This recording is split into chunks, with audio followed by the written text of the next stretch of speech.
पुण्यातील फुरसुंगी गावामध्ये मनोज जरांगे पाटील यांच्या आंदोलनास समर्थन देण्यासाठी निदर्शनं करण्यात येत आहेत आणि याचाच लाईव्ह आढावा घेतलाय आमचे प्रतिनिधी ऋषिकेश शेलार यांनी. पाहुयात लाईव्ह. नमस्कार, मी ऋषिकेश शेलार आणि आपण पाहताय स्टार महाराष्ट्र न्यूज. आणि सध्या आपण आलेलो आहोत फुरसुंगी या गावात.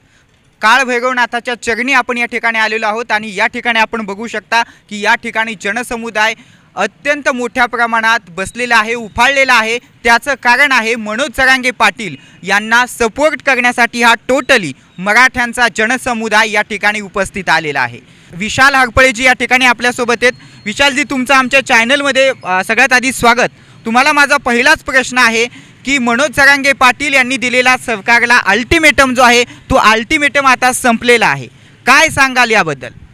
खरं तर मनोज जरांगे साहेबांनी जो महाराष्ट्र राज्यामध्ये मराठ्यांसाठी जे काय आरक्षण मिळावं त्यासाठी जे काय आंदोलन सुरू केलं आहे त्या आंदोलनाचे पहिले त्यांनी भरपूर दिवस आंदोलन केलं आणि त्याच्यानंतर राज्य सरकारने काही ठराविक मुदत मागितली. त्या मुदतीमध्ये सुद्धा जरांगे साहेबांनी 30 दिवसांपेक्षा 10 दिवस वाढवून 40 दिवस दिले आणि या 40 दिवसामध्ये आपण वेळ घेऊन आमच्या मराठ्यांना कायद्याच्या चौकटीमध्ये बसेल असं आरक्षण आम्हाला या ठिकाणी मिळावं असं सांगितलं होतं. परंतु 40 दिवसाचा अल्टिमेटम संपल्याच्या नंतर मनोज जरांगे साहेबांनी पुन्हा एकदा मराठ्यांना आरक्षण मिळावं यासाठी आंदोलन सुरू केलं. त्या आंदोलनाला प्रथमतः आमच्या फुरसुंगी ग्रामस्थांच्या वतीने या ठिकाणी आम्ही जाहीर पाठिंबा या ठिकाणी व्यक्त करतो आणि तो घोषित करीत आहोत. तदनंतर आम्ही महाराष्ट्र राज्यभर जे काय आंदोलन सुरू आहे मराठ्यांच्या आरक्षणासाठी त्यासाठी आम्ही सुद्धा आमच्या फुरसुंगी गावामध्ये जे लोकनियुक्त प्रतिनिधी आहेत म्हणजे त्याच्यामध्ये आमदार आणि खासदार प्रामुख्याने यांना फुरसुंगी गावामध्ये येण्यासाठी आम्ही बंदी घालत आहोत. त्याचं कारण असं आहे की खरं तर आम्हाला या आरक्षणासाठी हेच दोन प्रतिनिधी राज्यातले आणि केंद्रातले आम्हाला मदत करू शकतात. कायद्याच्या चौकटीमध्ये ज्यावेळेस मराठ्यांना आरक्षण मिळावं असं जर सगळ्यांना वाटत असेल आणि ते जर मिळणारच असेल तर त्याच्यामध्ये थोडंफार कायद्यामध्ये दुरुस्ती करून आम्हाला या ठिकाणी या आरक्षणाच्या माध्यमातून मराठ्यांना या आंदोलनाच्या माध्यमातून मराठ्यांना आरक्षण मिळणार आहे. खरं तर हे करत असताना आज आपण पाहतोय की प्रत्येक जाती धर्माचे लोकप्रतिनिधी त्यांच्या जाती धर्मासाठी ओपनमध्ये पुढे येतात आणि सभा बैठका घेतात आणि सर्व आमदार खासदार मंत्री त्या ठिकाणी जमा होतात आणि त्यांच्या समाजासाठी एकत्र येतात आणि आरक्षण मागता येतं आणि त्यांना ते मिळालेलं पण आहे. परंतु ज्यावेळेस मराठ्यांवर वेळ येते त्यावेळेस मराठा आमदार हा कुठं गेला आहे, कुठं बसला आहे? 155 288 पैकी 155 आमदार मराठ्यांचे आहेत. ह्या 155 आमदारांनी जर ठरवलं ना की 150 आमदारच्या बहुमतामध्ये 10 आमदार जास्त आहेत आणि यांनी जर ठरवलं कायदा जर संमत केला आणि तू जर केंद्राकडे पाठवलं ना आणि केंद्रात जर ते वाटत असेल केंद्राला आज की आपण राज्यामध्ये आणि केंद्रामध्ये एकच सत्ता आहे यांना खरंच जर आरक्षण द्यायचं असेल तर नक्कीच राज्य सरकार आणि केंद्र सरकारच्या माध्यमातून मराठा आरक्षण मिळायला कुठल्याही प्रकारची आता या ठिकाणी अडचण येणार नाही. म्हणून मी या ठिकाणी एक विनंती करतो आपल्या चॅनलच्या माध्यमातून लोक महाराष्ट्र माध्यमातून की सर्व मराठा आमदारांनी एकत्र येऊन उद्याची उद्या तात्काळमध्ये एकत्र यावं आणि आपण मराठ्यांसाठी आरक्षणासाठी कायदा संमत करावा, त्याला पाठिंबा द्यावा आणि आपण हा पाठिंबा केंद्रामध्ये पाठवावा आणि केंद्रामध्ये सुद्धा जर केंद्रामधल्या सर्व लोकांना जर वाटत असेल की आपण आरक्षण मराठ्यांना देऊ शकतो तर त्यांनी कायदा तो मंजूर करावा, कायदा दुरुस्ती करावी आणि मराठ्यांना आरक्षण द्यावं. याच पद्धतीने मराठ्यांना आरक्षण मिळणार आहे. अन्यथा कुठल्याही पद्धतीने किती जरी आपण आंदोलनं केली आणि मोर्चे केले काय केलं तर आंदोलन कुठं होईल, परंतु आंदोलन होत असताना ज्यांच्या हातात आम्हाला आरक्षण देणं आहे तेच लोक आम्हाला आमदार आणि खासदार या ठिकाणी आरक्षण देऊ शकतात. म्हणून आम्ही फुरसुंगी गावामध्ये जे लोकनियुक्त प्रतिनिधी आहेत आमदार आणि खासदार ते कुणाचे असू कुठल्याही पक्षाचे असू, आता आम्हाला कुठला पक्ष नको आहे आणि आम्हाला कुठला आमदार नको आहे, आम्हाला कुठला खासदार नको आहे, आम्हाला पाहिजे मराठ्यांसाठी आरक्षण. निश्चितच आम्हाला कुठलाही आमदार नको, आम्हाला कुठलाही खासदार नको, आम्हाला फक्त मराठ्यांसाठी लढणारा माणूस हवाय, खरा नेता हवाय आणि तो नेता मिळालेला आहे तो म्हणजे मनोज जरांगे पाटील. खरं तर मनोज जरांगे पाटील यांनी दिलेला अल्टिमेटम जरी संपलाय तरी देखील या सरकारचे अजून पण डोळे उघडलेले नाहीत. काय सांगाल दादा? खरं तर 52 मोर्चे काढणारा हा संवेदनशील मराठा समाज याच्या बाबतीत जर अशी असंवेदनशीलता सत्ताधारी पक्षाकडून असो किंवा विरोधी पक्षाकडनं असो जर दाखवली जात असेल आणि सत्ताधारी पक्षातील आमदार आणि विरोधी पक्षातील आमदार जे मराठा आमदार 155 आमदार यांना जर आमच्या कुठल्याही भावनांची जर किंमत नसेल तर संपूर्ण मराठा समाजाने मी तर खरं सांगतो सर्वप्रथम यांच्यावर बहिष्कार टाकला पाहिजे. आणि या महाराष्ट्राचे मुख्यमंत्री एकनाथजी शिंदे साहेब ज्यांना आपण संवेदनशील मुख्यमंत्री म्हणून समजतो, मनोज जरांगे पाटलांनी सुद्धा एकनाथ शिंदे यांना हे आरक्षण देऊ शकतात तर एकनाथ शिंदे साहेबच देऊ शकतात असा विश्वास व्यक्त केला होता. त्या विश्वासास एकनाथ शिंदेंनी लवकरात लवकर काहीतरी मार्ग काढावा. हरीश साळवेंसारखा तज्ज्ञांचे माहिती घेऊन या आमच्या मराठा समाजाला आरक्षण देण्यासाठी प्रॅक्टिकल भावनात्मक न होता प्रॅक्टिकल काही गोष्टींची पूर्तता करून टिकणारं आरक्षण आम्हाला द्यावं ही आमच्या सकल फुरसुंगीकरांच्या वतीने मी मागणी करतो आणि थांबतो. जय महाराष्ट्र, जय हिंदू. या ठिकाणी आणखीन एक महत्त्वाचा प्रश्न उपस्थित राहतो, तो म्हणजे भुजबळ असतील त्याचबरोबर गुणरत्न सदावर्ते सारखी लोक असतील ते खरं तर मराठा आरक्षणाला विरोध करताय. दादा, याचं नेमकं मुख्य काय कारण आहे? त्याचं महत्त्वाचं कारण असं आहे की ज्यांचं पोट भरलं आहे ते अजून मागणी करतात की आम्हाला कुठल्या ना कुठल्या प्रवर्गात टाका, परंतु मराठा समाजाच्या बाजूला उभं राहायचं सोडून किंवा नको मराठा समाजाच्या माध्यमातून तुम्ही उभं राहू, परंतु जो मराठा समाजाने आंदोलन चालवलं आहे त्या आंदोलनामध्ये विघ्न संतुष्टी वक्तव्य करण्यापेक्षा मराठा समाजाच्या भूमिकेला समर्थन तरी करा, किंबहुना मी असं म्हणाल की त्याच्यामध्ये तुम्ही मिठाचा खडा टाकण्याचा प्रयत्न करू नका. आणि म्हणून गुणरत्न सदावर्ते असतील, भुजबळ साहेब असतील, ते काय आमचे शत्रू नाही मराठा समाजाचे, परंतु ओबीसीला ज्या गोष्टी पाहिजे होत्या त्या सर्व मिळालेल्या आहेत. आणि मिळाल्यानंतर दोन प्रकार उरतात. एक तर ओबीसी जरांगे पाटलांनी जी मागणी केली की कुणबी सर्टिफिकेट सरसकट देऊन टाका जर तुम्हाला मान्यच नसेल, आणि दुसरा प्रकार जर तुम्हाला कुणबी सर्टिफिकेट देता येत नसेल तर तुम्ही अधिवेशन बोलवा. 288 आमदारांनी 1 दिवस 2 दिवस 10 दिवस चर्चा चालू द्या. चर्चेनंतर 288 आमदारांनी विधानसभेमध्ये ठराव पास करावा. तो ठराव पास केलेला दिल्ली दरबारी पाठवा आणि सगळ्या आमदारांची विरोधकासहित एक शिष्टमंडळ दिल्ली दरबारात जाऊन पंतप्रधानाला भेटावं आणि त्या ठिकाणी दिल्लीकडून दबाव आणून तो ठराव पास करून मराठा समाजाला आरक्षण द्यावं ही आमची मागणी. या ठिकाणी आणखीन एक महत्त्वाचा प्रश्न उपस्थित राहतोय, तो म्हणजे आज अहमदनगरमध्ये पंतप्रधान नरेंद्र मोदी आले होते आणि ते आलेले असताना आपले पूर्वीचे मुख्यमंत्री म्हणजे या आधीचे आपले माजी मुख्यमंत्री उद्धव ठाकरे असं म्हटले होते की आज मनोज जरांगे पाटलांची खरं तर पंतप्रधान नरेंद्र मोदींनी भेट घ्यायला हवी होती, त्यांच्यासोबत चर्चा करायला हवी होती. काय सांगाल दादा?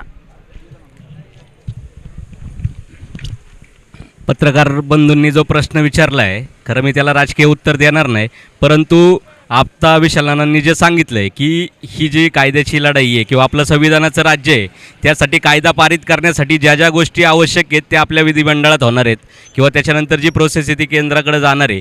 ती जी कायदेशीर प्रोसेस आहे आपण त्या प्रोसेसनी गेलो आणि काय कोर्टातली बाजू सक्षमपणे मागच्या काळामध्ये ज्यावेळेस देवेंद्रजी मुख्यमंत्री असताना आरक्षण मिळालं होतं त्याचप्रमाणे आत्ता देखील एकनाथभाई शिंदेंनी त्याचप्रमाणे देवेंद्रजी व अजितदादांनी जर सक्षमपणे ही बाजू त्या ठिकाणी मांडतायत आणि जर मांडली आणि त्यातनं जर आरक्षण मिळवून दिलं तर खऱ्या अर्थानं आज जरांगे पाटील जे संपूर्ण सकल मराठा बांधवांसाठी जे आंदोलन त्यांनी उभं केलेलं आहे त्याला खऱ्या अर्थानं न्याय देण्याचं काम या तिघांच्या माध्यमातून होईल असं मला वाटतं. निश्चितच धन्यवाद. आणि एक शेवटचा या ठिकाणी प्रश्न उपस्थित करतो. दादा, तुम्ही मागासपासून या ठिकाणी बसलाय, तुमच्याकडे मी येतोय.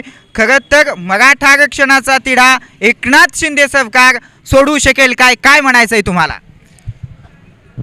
नक्कीच आमची मराठा समाजाची त्यांच्याबरोबरची भावना आहे आणि त्या भावनेचा विचार करता मुख्यमंत्र्यांनी, उपमुख्यमंत्र्यांनी आणि त्यांच्या सर्व आमदारांनी या ठिकाणी या गोष्टीचा अतिशय बारकाईने विचार करावा, अभ्यास करावा आणि जो काही मराठा समाजाचा प्रलंबित प्रश्न आहे हा कुठंतरी आता योग्य मार्गावर नेऊन तो सोडवावा आणि मराठा समाजाची जी होणारी पिळवणूक आहे ती कुठंतरी थांबावी असं आम्हाला वाटतं. आणि नक्कीच मुख्यमंत्री साहेब हे आम्हाला आरक्षण देण्यासाठी सहकार्य करतील आणि आमचं जे काही मनोज जरांगे पाटलांनी महाराष्ट्रामध्ये जो काही हा आरक्षणासाठी चालवलेला जो काही उपोषणाचा अजेंडा आहे हा आम्ही फुरसुंगीकर या ठिकाणी राबवत आहोत आणि आमच्या फुरसुंगीमध्ये आमच्या सर्व जाती धर्मांचा त्याच्यामध्ये विशेषतः नवबौद्ध असतील, मुस्लिम समाज असेल किंवा इतर सगळे समाज फुरसुंगीच्या मराठा समाजाबरोबर खांद्याला खांदा लावून या आंदोलनातही सामील आहेत आणि या पुढच्या काळातही ते आमच्याबरोबर राहणार आहेत. अशा पद्धतीने फुरसुंगीकरांनी या ठिकाणी जरांगे पाटलांना आंदोलनासाठी या ठिकाणी पाठिंबा दिलेला आहे आणि इथून पुढच्या 8 दिवसाच्या कार्यकालामध्ये वेगवेगळ्या पद्धतीने फुरसुंगी गावामध्ये आंदोलनासाठी पाठिंबा देण्यासाठी उपक्रम राबवले जातील. धन्यवाद. निश्चितच या ठिकाणी आता आपल्याला वेळ कमी आहे, पण एक शेवटचा एक प्रश्न विचारतो. दादा, तुम्ही फुरसुंगी गावामध्ये लोकप्रतिनिधींना येण्यासाठी बंदी का घातली आहे? निश्चितच जे लोकप्रतिनिधी आहेत, समाजानं ज्यांना निवडून दिलं आहे की आमचे प्रश्न मांडण्यासाठी, का सर्वसामान्य माणसाला विधानसभेत किंवा लोकसभेमध्ये आवाज मांडण्याची संधी नसते. त्या समाज माध्यमातून जे प्रतिनिधी असतात त्यांना संधी असते आणि समाज प्रतिनिधी त्या ठिकाणी आपले तोंड मुख गिळून गप्प बसतात. त्यामुळे हा मराठा समाज इतका पेटलेला आहे आणि हा समाजावर जो अन्याय झालेला आहे हे खरं लोकप्रतिनिधी करतात. हे लोक म्हणजे जोपर्यंत आमची बाजू विधानसभेत किंवा लोकसभेत मांडणार नाही तोपर्यंत आमचा प्रश्न सुटणार नाही. म्हणून या सर्व लोकप्रतिनिधींना, तो कुठला का समाजाचा असताना, सर्व लोक फुरसुंगी गावामध्ये जोपर्यंत मराठा आरक्षणाचा सुटत नाही तोपर्यंत एकही लोकप्रतिनिधी या फुरसुंगी गावात दाखल होऊ शकत नाही. अन्याय झाला तर त्याच्यावर जी कारवाई होईल ती त्यांचं पाहावं. निश्चितच. आणि या ठिकाणी फुरसुंगी गावामध्ये 8 दिवस वेगवेगळे कार्यक्रम घेऊन सध्या मराठा समाजाच्या आरक्षणाला, मनोज जरांगेंच्या आरक्षणाला या ठिकाणी पाठिंबा देण्यात येणार आहे. यासंबंधी कोण या ठिकाणी आपल्याला माहिती देते, आपण त्यांच्याकडे जाऊयात. दादा, काय सांगाल? आज जे राज्यभर मनोज जरांगे पाटलांनी जे काय मराठा आरक्षणासाठी जे काही हे चालवलेलं आहे, अतिशय आंदोलन चालवलेलं आहे, त्या आंदोलनाला आमच्या फुरसुंगी समस्त ग्रामस्थांच्या वतीने पूर्ण पाठिंबा देण्यात येत आहे. आणि ह्यासाठी महाराष्ट्र राज्याचे मुख्यमंत्री एकनाथजी शिंदेसाहेब यांनी थोडंसं जर जोर लावला तर 100% आरक्षण हे मिळू शकतं आणि देऊ शकतात. त्यासाठी आमचा त्यांना संपूर्ण याला पाठिंबा आहे. मनोज जरांगे पाटलांनी अतिशय हीच योग्य संधी आहे आणि हेच आत्ता लावून धरलं तरच आत्ता आरक्षण मिळू शकतं, नाही तर इथून पुढे कदापि मिळणार नाही. आमचे मित्र विशाल नाना हरपळे असतील, निलेश पवार असतील, प्रदीप गाडेकर साहेब असतील, गोरक्षेट कामटे असतील, यांनी जे आत्ता मुद्दे मांडले, अतिशय रास्त मुद्दे मांडलेले आहेत आणि ह्या मुद्द्यानुसारच जर चाललं सरकार तरच होऊ शकतं, नाही तर याच्या पलीकडे जाऊन काही होणार नाही. आत्ताचं आरक्षण हे आमच्या हक्काचं आहे, नाही कुणाच्या बापाचं. तर आमच्या फुरसुंगी समस्त ग्रामस्थांच्या वतीने मी मनोज जरांगे पाटलांच्या आंदोलनाला फुरसुंगी ग्रामस्थांचा पूर्ण पाठिंबा आहे असं जाहीर करतो.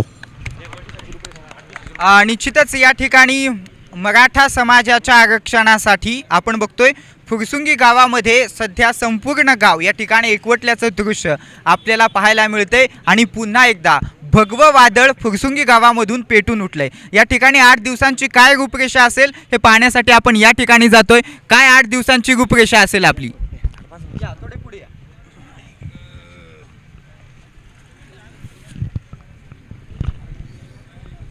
मनोज जरांगे पाटलांच्या मराठा आरक्षणाला पाठिंबा देण्यासाठी उद्यापासून फुरसुंगी गावामध्ये 8 दिवस विविध उपक्रम राबवण्यात येणार आहेत. उद्या संध्याकाळी 6 वाजता या ठिकाणी कॅन्डल मार्च असेल, जो पूर्ण गावामध्ये असेल.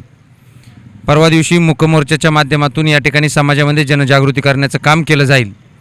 अशाच पुढच्या 8 दिवसामध्ये विविध उपक्रम रोज संध्याकाळी या ठिकाणी घेऊन समाजामध्ये जनजागृती निर्माण करून मनोज जरांगे पाटलांच्या उपोषणाला जाहीर पाठिंबा केला जाईल. निश्चितच आपण बघतोय अख्ख्या फुरसुंगी गावामधून सर्व जाती धर्म मराठा आरक्षणासाठी एकवटलेत आणि निश्चितच या संपूर्ण फुरसुंगी गावाचा काळ भैरवनाथाच्या चरणी एकच अट्टहास आहे, तो म्हणजे आम्हाला मराठा आरक्षण मिळालं पाहिजे. यासह वेळ झाली इथेच थांबण्याची. तुम्ही मात्र कुठे जाऊ नका. ताज्या आणि महत्त्वपूर्ण बातम्यांच्या अपडेटसाठी पाहत रहा स्टार महाराष्ट्र न्यूज. रहा नेहमी पुढे, सदैव अपडेट. नवनवीन घडामोडी पाहण्यासाठी स्टार महाराष्ट्र न्यूजला सबस्क्राईब करा आणि ताज्या बातम्यांचे अपडेट मिळवण्यासाठी बेल आयकॉनला प्रेस करा आणि परिपूर्ण बातमीबरोबर रहा, इतरांपेक्षा एक पाऊल पुढे.